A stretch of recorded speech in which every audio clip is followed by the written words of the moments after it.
కేంద్ర మంత్రి కిషన్ రెడ్డి గారు నిన్న పత్రికా సమావేశంలో నన్ను పారదోలడానికి తెలంగాణ రాష్ట్రంలో పుట్టలేదని చెప్పాడు.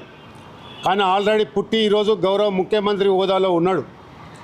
ఈరోజు గౌరవ ముఖ్యమంత్రి రేవంత్ రెడ్డి గారు 2047 $3 ట్రిలియన్ ఎకానమీతో ఇవాళ భారత్ ఫ్యూచర్ సిటీ నిర్మాణం చేస్తున్న సందర్భంగా ఇవాళ రాష్ట్ర ప్రజలందరూ కూడా హర్షం వ్యక్తం చేస్తూ ఉన్నారు. కానీ కేంద్ర మంత్రిగా ఉన్న కిషన్ రెడ్డి మాత్రం ఇవాళ ప్రెస్ మీట్లకే పరిమితమై రాష్ట్ర ప్రయోజనాల గురించి కానీ, రాష్ట్ర ఉద్యోగాల గురించి కానీ, రాష్ట్రానికి రావాల్సిన నీళ్ళ గురించి కానీ, రాష్ట్రానికి రావాల్సిన నియమాల గురించి కానీ ఎక్కడ మాట్లాడిన సందర్భం లేదు. కానీ కేవలం పత్రికా సమావేశాలు పెట్టి ఇలా రాష్ట్ర ప్రభుత్వం మీద, గౌరవ ముఖ్యమంత్రి మీద విమర్శించడం, ఇలా దుమ్ము సూర్యుని మీద వస్తే నీ ముఖం మీద పడుతుంది కిషన్ రెడ్డి గారు అని చెప్పక తప్పదు. గతంలో టీఆర్ఎస్ పార్టీ ప్రభుత్వం ఉన్నప్పుడు ప్రధానమంత్రి రాష్ట్రానికి వస్తే కనీసం మర్యాద కూడా అని గత ప్రభుత్వం ఈరోజు ఫెడరల్ సిస్టంలో ప్రజాస్వామ్యాన్ని బ్రతికించాలని దేశంలో ఏ పార్టీ అధికారంలో చూడకుండా రాష్ట్ర ముఖ్యమంత్రిగా ఇలా ప్రధానమంత్రి గారి దగ్గరికి వెళ్ళి ప్రధానమంత్రి గారికి తెలంగాణ రాష్ట్రంలో ఘన స్వాగతం చెప్తున్న గౌరవ ముఖ్యమంత్రి గారిని చూసి ఈ కేంద్ర మంత్రి నేర్చుకోవాలని సందర్భంగా మనవి చేస్తూ ఉన్నాను.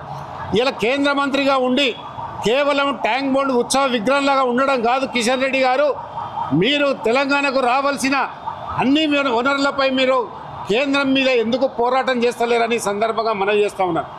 ఈరోజు రాష్ట్ర ప్రభుత్వము ఇలా వరి కొనుగోలు విషయంలో దాదాపు 279 కొనుగోలు కేంద్రాలు ఏర్పాటు చేసి రాష్ట్రంలో 6 లక్షల మెట్రిక్ ధాన్యాన్ని ఇలా రాష్ట్ర ప్రభుత్వం కొనుగోలు చేస్తుంటే నీకు కళ్ళుండి కబోదివాని నేను అడుగుతా ఉన్నాను.